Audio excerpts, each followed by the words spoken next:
ഇപ്പൊ ശബരിമലയിലെ സ്വർണ്ണക്കൊള്ള കേസിൽ വാസു, പത്മകുമാർ തുടങ്ങിയ മുൻ ദേവസ്വം പ്രസിഡന്റുമാർ ഇപ്പോൾ അറസ്റ്റിലായി അകത്താണ്. ഇനി ഇവരെ എങ്ങനെ പുറത്തു കൊണ്ടുവരും എന്നുള്ളതിനെ പറ്റിയുള്ള ഗൂഢമായ ആലോചനയിലായിരിക്കും ഉറപ്പായും LDF സർക്കാർ. കാരണം അവർ നിർദ്ദേശിച്ച ആൾക്കാർ തന്നെയാണല്ലോ, അവരെ സംരക്ഷിക്കേണ്ടത് എന്തായാലും CPM-ന്റെയും കൂടെ ഉത്തരവാദിത്വമാണ്.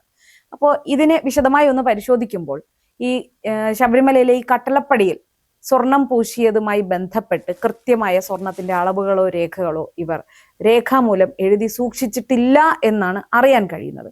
അപ്പൊ ഇതുകൊണ്ട് തന്നെ ഇവരെ രക്ഷപ്പെടുത്തുന്നതിനുള്ള വഴികൾ അതിലൂടെ സർക്കാർ തുറന്നു കിട്ടുമെന്ന പ്രതീക്ഷയിലാണെന്നാണ് അറിയാൻ കഴിയുന്നത്. കൃത്യമായും യഥാർത്ഥത്തിൽ ഇങ്ങനെ അതായത് സ്വർണം പൂശലാണ്, അതിന്റെ കൃത്യമായ രേഖകൾ സൂക്ഷിക്കേണ്ടത് യഥാർത്ഥത്തിൽ ന്യായമായ ഒരു ആവശ്യമല്ലേ? ഒരു ചെറിയ ഒരു ഭക്തർ കൊടുക്കുന്ന ചെറിയ ഒരു കാര്യങ്ങൾക്ക് പോലും അവിടെ കൃത്യമായ ഓഡിറ്റിംഗ് നടക്കണം. ശബരിമലയെ സംബന്ധിച്ച് വരുന്ന ഒരു പ്രധാന പരാതിയും അവിടെ കൃത്യമായ ഓഡിറ്റിംഗ് നടത്തുന്നില്ല എന്നുള്ളതാണ്. അപ്പോ തീർച്ചയായും ഇത് നേരത്തെ തന്നെ ഇവർ ഇത് ശബരിമലയെ കട്ടുമുടിക്കണം എന്ന ഒരു ഉദ്ദേശത്തോടു കൂടി തന്നെ ആയിരിക്കണം ഇത്തരം രേഖകൾ പോലും സൂക്ഷിക്കാത്തത് എന്ന കാര്യത്തിലും ഒരു സംശയം നമുക്ക് തോന്നേണ്ടതല്ലേ? തീർച്ചയായിട്ടും. അതായത് കഴിഞ്ഞ ദിവസം ദേവസ്വം കമ്മീഷണറും അതുപോലെ തന്നെ CPM നിയമിച്ചിട്ടുള്ള ദേവസ്വം ബോർഡ് പ്രസിഡന്റുമായിട്ടുള്ള N വാസു ഹൈക്കോടതിയിൽ കൊടുത്തൊരു സത്യവാങ്മൂലമുണ്ട്. സത്യവാങ്മൂലമല്ല, ഒരു ആരോപണമുണ്ട്. ആ ആരോപണത്തിൽ പറയുന്നത് അവിടെ കട്ടിളപ്പാളിയിലെ സ്വർണം കടത്തി എന്നൊരു കേസും കൂടെ നിലനിൽക്കുന്നുണ്ട് വാസുവിനെതിരായിക്കൊണ്ട്. അപ്പം വാസു ചോദിക്കുന്ന ഒരു കാര്യമുണ്ട്, കട്ടിളപ്പാളിയിൽ സ്വർണം ഉണ്ടായിരുന്നു എന്നുള്ളതിന് ഒരു രേഖയും ദേവസ്വം ബോർഡിലില്ല. ആരാണ് പിന്നെ ഈ പറയുന്നത് പോലെ കട്ടിളപ്പാളിയിൽ സ്വർണ്ണമുണ്ട് എന്ന് പറഞ്ഞത് എന്ന ചോദ്യം വാസു ചോദിക്കുന്നുണ്ട്. ഇന്ന് ബഹുമാനപ്പെട്ട കേരള ഹൈക്കോടതി സർക്കാരിനോട് ചോദിച്ചിരിക്കുന്നു, 997 അവിടെ സ്വർണം പൂശിയതുമായി ബന്ധപ്പെട്ട് ഒരു രേഖയും അവിടെ നിലവിലില്ല എന്നാണല്ലോ മനസ്സിലാക്കുന്നത്. അങ്ങനെയാണെങ്കിൽ ഈ കേസ് തന്നെ ഇല്ലല്ലോ എന്നാണ് ചോദിക്കുന്നത്. ആലോചിക്കണം, സ്വർണം അവിടെ ഈ കട്ടിളപ്പാളിൽ പൂശിയിട്ടില്ല എന്ന രേഖയില്ലാത്തത് കൊണ്ട് ആ കേസേ നിലനിൽക്കില്ല എന്നാണ് ഹൈക്കോടതി പറഞ്ഞു വെച്ചിരിക്കുന്നത്. ആലോചിക്കൂ, ഒരാൾ വളരെ അയ്യപ്പന് കൊടുക്കേണ്ടുന്ന സ്വർണം അവിടേക്ക് കൊണ്ടുവരുന്നു, അത് കട്ടിളപ്പാളിയിൽ പൂശാൻ വേണ്ടിയിട്ട് കൊടുക്കുന്നു, അത് ദേവസ്വം ബോർഡ് ഏറ്റുവാങ്ങുന്നു, അവിടെ അത് ഈ പറയുന്ന കട്ടിളപ്പാളിയിൽ മുഴുവനായിട്ട് പിടിപ്പിക്കുന്നു, പൂശുകയല്ല ചെയ്തത്, അതിനിടയ്ക്ക് സ്വർണം പതിപ്പിക്കുകയാണ് ചെയ്തത്. അങ്ങനെ പതിപ്പിച്ചതിന് ശേഷം ആ സ്വർണം ആയി ബന്ധപ്പെട്ട കാര്യങ്ങളിൽ അവിടെ അത് കൃത്യമായി അതിൻ്റെ ഈ തുടരെയുള്ള പണികൾ ഇതിനെ നവീകരിക്കുക, സ്വർണം ഇളകിപ്പോയത് അല്ലെങ്കിൽ തുരുമ്പ് പിടിക്കുന്നതൊക്കെ കൃത്യമായി ഇതൊക്കെ അവിടെ നടക്കുന്നുണ്ട്. ഈ ജോലികളെല്ലാം നടക്കുന്നുണ്ട്. പക്ഷേ ബഹുമാനപ്പെട്ട ദേവസ്വം ബോർഡോ ബഹുമാനപ്പെട്ട ഹൈക്കോടതി പറഞ്ഞതുപോലെ ദേവസ്വം ബോർഡോ സർക്കാരോ എന്ത് ചെയ്തിട്ടില്ല, ഈ പറയുന്നത് പോലെ ഇത്ര സ്വർണമാണ് ഇവിടെ പൂശിയത് അല്ലെങ്കിൽ സ്വർണം പൂശിയിട്ടുണ്ട് എന്ന് ഈ ദേവസ്വം കമ്മീഷനും ആ സമയത്തെ സാക്ഷികളും ഉൾപ്പെടെയുള്ള ആളുകളെ വെച്ചുകൊണ്ടൊരു രേഖയുണ്ടാക്കി ആ രേഖ ദേവസ്വം ബോർഡിൽ കൃത്യമായ ഒരു മെയിൻ ഡോക്യുമെന്റ് ആയിട്ട് സൂക്ഷിക്കണം. അന്നത്തെ ദേവസ്വം ബോർഡ് പ്രസിഡന്റിന്റെയും ദേവസ്വം ബോർഡ് യോഗത്തിന്റെ അനുമതി വേണം. ആ യോഗത്തിന്റെ കരട് മിനിറ്റ്സ് അതിൽ രേഖപ്പെടുത്തണം. അതിനുശേഷം ഇതുമായി ബന്ധപ്പെട്ട് ദേവസ്വം കമ്മീഷണർ അല്ലെങ്കിൽ ദേവസ്വം ബോർഡ് മിനിസ്റ്റർ ഇവർക്കൊക്കെ ഈ കത്ത് കോപ്പികൾ കൊടുത്തത് ഉൾപ്പെടെയുള്ള കാര്യങ്ങൾ ഫയൽ ചെയ്ത് സൂക്ഷിക്കേണ്ടതുണ്ട്. പക്ഷെ അത്തരത്തിലുള്ള ഒരു കാര്യവും ശബരിമലയിൽ സൂക്ഷിച്ചിട്ടില്ല. അവിടെ കൊടുത്ത സ്വർണത്തിനൊന്നും കണക്കില്ല. അവിടെ സ്വർണം പൂശിയത് പോലും അവിടെ എന്ത് ചെയ്തിട്ടില്ല, അവിടെ ഈ പറയുന്ന ദേവസ്വം ബോർഡുകളോ സർക്കാരുകളോ സൂക്ഷിച്ചിട്ടില്ല എന്നുള്ളതാണ് മനസ്സിലാക്കുന്നത്. പക്ഷെ ഇവിടെ മനസ്സിലാക്കേണ്ട ഒരു കാര്യം, ഇത് മാറി വന്ന ദേവസ്വം ബോർഡുകൾക്ക് ഇതിൽ പങ്കാളിത്തമുണ്ട്. അന്ന് 997 നിലവിൽ നിന്നിരുന്ന ദേവസ്വം ബോർഡും ഇപ്പോൾ ഉള്ള ദേവസ്വം ബോർഡ് വരെ ഇതെത്തിയിട്ടുണ്ട്. പക്ഷെ അതിനുശേഷം വന്ന ചില ദേവസ്വം ബോർഡുകൾക്ക് ഇതിനെപ്പറ്റി അറിവുണ്ടായിരിക്കില്ല. കാരണം ദേവസ്വം ബോർഡ് പ്രസിഡന്റുമാർ മാറി വരും. അപ്പൊ ഇതിൽ സ്വർണം പൂശിയ രേഖയുണ്ടോ എന്ന് അവർ അന്വേഷിക്കില്ല. സ്വാഭാവികമായിട്ട് നടക്കും. അതിപ്പം CPM-ന്റേതായാലും കോൺഗ്രസിന്റെ ആയിട്ടുള്ള ദേവസ്വം ബോർഡ് പ്രസിഡന്റുമാരൊക്കെ തന്നെ ആ സമയത്ത് വന്നത് അവർക്ക് ഇത് സ്വർണം പൂശിയ രേഖ ഇവിടെ ഉണ്ടോ എന്നൊന്നും അന്വേഷിക്കാനുള്ള ടൈം ഉണ്ടാവണം എന്നില്ല സത്യത്തിൽ, അല്ലെങ്കിൽ ആ തരത്തിലുള്ള ചിന്ത പോകണമെന്നില്ല. പക്ഷേ ഇത് ഇങ്ങനെ ഒരു രേഖ ഇല്ല എന്ന് മനസ്സിലാക്കിക്കൊണ്ട് വളരെ കൃത്യമായി പ്ലാൻ ചെയ്ത് നടപ്പിലാക്കിയിട്ടുള്ള ഒരു കൊള്ളയാണ് ശബരിമലയിലേത് എന്ന് പറയുമ്പോഴാണ് നമ്മൾ ഞെട്ടിപ്പോകുന്നത്. ആലോചിക്കൂ, അതിന്റെ രേഖകൾ പരിശോധിക്കുന്നു, അത്തരം രേഖയില്ലെന്ന് മനസ്സിലാക്കുന്നു, രേഖയില്ലാത്ത എല്ലാ കാര്യങ്ങളും ഈ പറയുന്ന ഉണ്ണികൃഷ്ണൻ പോറ്റിയെ അവിടെ എത്തിക്കുന്നു.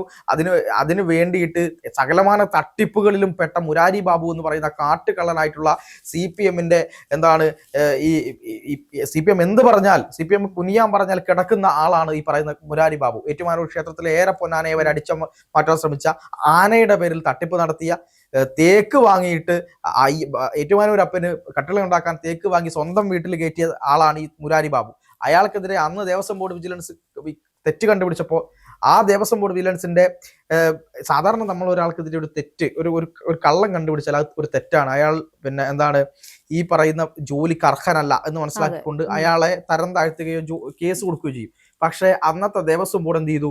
അന്നത്തെ ദേവസ്വം ബോർഡ് ഇത് ദേവസ്വം വകുപ്പിന് കൈമാറിയപ്പോൾ ദേവസ്വം വകുപ്പ് എടുത്തു നോക്കിയപ്പോൾ ഇയാൾ വളരെ കൊള്ളാവുന്ന ഒരാളാണ്, ഇയാൾ തന്നെയാണ് ഭാവി പരിപാടികൾക്ക് നമുക്ക് പറ്റിയ അതെ ഇയാൾ തന്നെയാണ് ശബരിമലയിലേക്ക് വേണ്ടത് എന്ന് പറഞ്ഞുകൊണ്ട് മുരാരി ബാബുവിനെ അങ്ങോട്ട് ക്രോപ്പ് ചെയ്യുന്നു. അതുപോലെ ദേവസ്വം ബോർഡിലുള്ള എല്ലാ ഉദ്യോഗസ്ഥരെയും പല തട്ടിപ്പുകളിൽ മുമ്പ് പേര് കേട്ട ആളുകളെല്ലാം അവിടെ കൊണ്ടുവരുന്നു. എക്സ്പീരിയൻസ്ഡ് ആയിട്ടുള്ള തട്ടിപ്പുകാരെ എല്ലാം അവിടെ എത്തിച്ചു. ഇപ്പോ വാസു ഇങ്ങനെ ഒരു കാര്യം പറയുമ്പോൾ, അതായത് മുൻപ് തന്നെ ഇങ്ങനെ ഒരു രേഖയില്ല, വർഷങ്ങൾക്ക് മുൻപുള്ളതാണ്. അപ്പൊ ആ രേഖയില്ല എന്ന് അയാൾ പറയുമ്പോൾ തന്നെ ഇത് പ്ലാൻഡ് ആയിട്ടുള്ള ഒരു കൊള്ളയാണ് എന്ന് അയാൾ തന്നെ സമ്മതിക്കുന്നതായിട്ടല്ലേ? തീർച്ചയായിട്ടും. പക്ഷെ അത് നിയമത്തിന്റെ മുന്നിൽ അയാൾക്ക് രക്ഷപ്പെടാനുള്ള ഒരു ലൂപ്പ് ഹോൾ ആണ്. കാരണം ഇത് പറയാമല്ലോ, എന്റെ അഭിഭാഷകരുണ്ട്, അഭിഭാഷകർ അന്വേഷിച്ച് കണ്ടുപിടിച്ചതാണെന്നൊക്കെ പറയാം. അഭിഭാഷകർ എങ്ങനെ കണ്ടുപിടിക്കാനാണ് ഈ പറയുന്ന, ഒരുപക്ഷെ അവർ വിവരാവകാശ പ്രകാരം കൊടുത്തിട്ടുണ്ടായിരിക്കാം. പക്ഷെ ഇതൊക്കെ കൃത്യമായി എങ്ങനെ പോകണമെന്ന് ഇവർക്കറിയാം. അഥവാ പിടിക്കപ്പെട്ടാലും ഇതിൽ ഇങ്ങനെ ഇല്ല എന്ന് പറഞ്ഞ് നമുക്ക് വാദിച്ച് ജയിക്കാം എന്നതിന്റെ അടിസ്ഥാനത്തിലാണ് ഈ കാര്യം നടന്നത്. ഇത് അന്താരാഷ്ട്ര കൊള്ള സംഘത്തിന് ശബരിമലയിലെ മുഴുവൻ സ്വർണം പൂശിയ കാര്യങ്ങളും എടുത്തു കൊടുക്കാനുള്ള പദ്ധതിയായിരുന്നു എന്നുള്ള കാര്യത്തിൽ യാതൊരു സംശയവുമില്ല. അയ്യപ്പന്റെ കട്ടിളപ്പാളി, അയ്യപ്പന്റെ മുകളിലത്തെ എന്താണ് മേൽക്കൂരയിൽ സ്വർണം പൂശി കൊണ്ടുപോകാനുള്ള ശ്രമം, അയ്യപ്പന് പുറത്തു നിൽക്കുന്ന ദ്വാരപാലക വിഗ്രഹം, അത് മനസ്സിലാക്കണം. ദ്വാരപാലക വിഗ്രഹം എന്ന് പറയുന്നത് ദേവതാ വിഗ്രഹമാണ്. അയ്യപ്പന്റെ സംരക്ഷണത്തിന് വേണ്ടി, ഒരു ദേവതയുടെ സംരക്ഷണത്തിന് വേണ്ടി ക്ഷേത്രത്തിൽ ഏറ്റവും പ്രാധാന്യത്തോടു കൂടി വെക്കുന്നതാണ് ഈ പറയുന്ന ദ്വാരപാലക വിഗ്രഹം. ഈ വീരഭദ്രന്റെയും പിന്നെ അതുപോലെ തന്നെ കാലഭൈരവനും അങ്ങനെ പല മൂർത്തികൾ പിന്നെ ഈ പറയുന്ന ക്ഷേത്രപാലകരായിട്ട് വരാറുണ്ട്. അങ്ങനെയുള്ള ഇപ്പൊ ശൈവഭൂതങ്ങളിൽ പലതാണ് ദ്വാരപാലകരായിട്ടൊക്കെ പല ക്ഷേത്രങ്ങൾ ഉണ്ടാവാറ്. അങ്ങനെയുള്ള ദ്വാരപാലകന്റെ കൈയും പിന്നെ അതുപോലെ തന്നെ ശരീരത്തിൽ മൊത്തമുള്ള സ്വർണ്ണങ്ങളും ഒക്കെ ഇളക്കി മാറ്റി കൊണ്ടുപോവുക. എന്നിട്ട് ആകെ 40 പവൻ മാത്രമാണ് ഇതുള്ളത് എന്ന് പറയുക.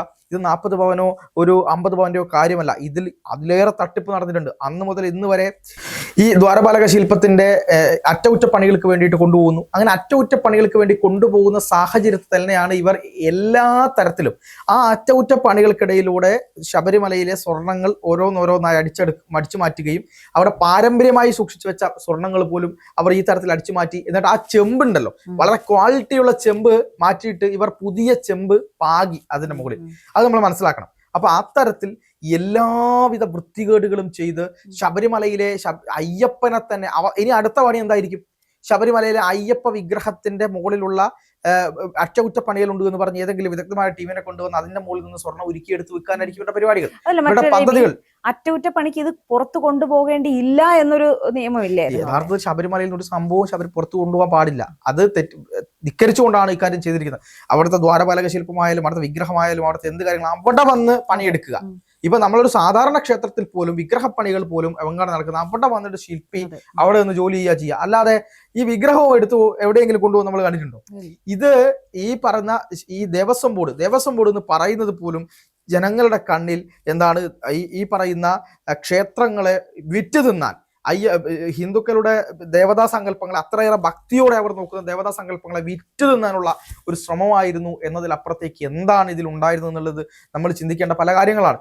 അപ്പൊ അതുകൊണ്ട് തന്നെ നമുക്ക് കൃത്യമായി മനസ്സിലാവും ഇത് പ്ലാൻ ചെയ്തതാണ്, ഇതിൽ രേഖയില്ലെന്ന് മനസ്സിലാക്കി കൃത്യമായ സംവിധാനത്തോടു കൂടി ചെയ്തതാണ്. ഇതിൽ ഈ പറയുന്ന ഇപ്പോ പ്രശാന്തിനെ ദേവസ്വം ബോർഡ് പ്രസിഡന്റ് പിന്നെ എന്താണ് മൊഴിയെടുക്കാൻ വേണ്ടി വിളിച്ചിരിക്കുന്നു. അന്ന് ഈ പറഞ്ഞ ഉണ്ണികൃഷ്ണൻ പോറ്റിയുമായിട്ട് ഈ കടകംപള്ളിയൊക്കെ നിൽക്കുന്നത് നമ്മൾ കണ്ടതാണ്. അതുകൊണ്ട് തന്നെ ഇതിൽ ആരും രക്ഷപ്പെടാൻ വേണ്ടി പോകുന്നില്ല. പക്ഷെ അവരെ രക്ഷിക്കാനുള്ള സർക്കാരിന് ശ്രമമുണ്ട്. ഇതിൽ വലിയ രീതിയിൽ CBI അന്വേഷണവും അതുപോലെ തന്നെ എന്താണ് ഈ പറയുന്നത് പോലെ നല്ല നിലയ്ക്ക് നമ്മുടെ ED അന്വേഷണവും ഒക്കെ തുടങ്ങി. ഇതിലെ കൃത്യമായ ഇത് അന്തർദേശീയമായിട്ടുള്ള ഇന്റർനാഷണൽ ആയിട്ടുള്ള കൊള്ള സംഘമാണ്, അത് പിടിക്കപ്പെടേണ്ടതുണ്ട്.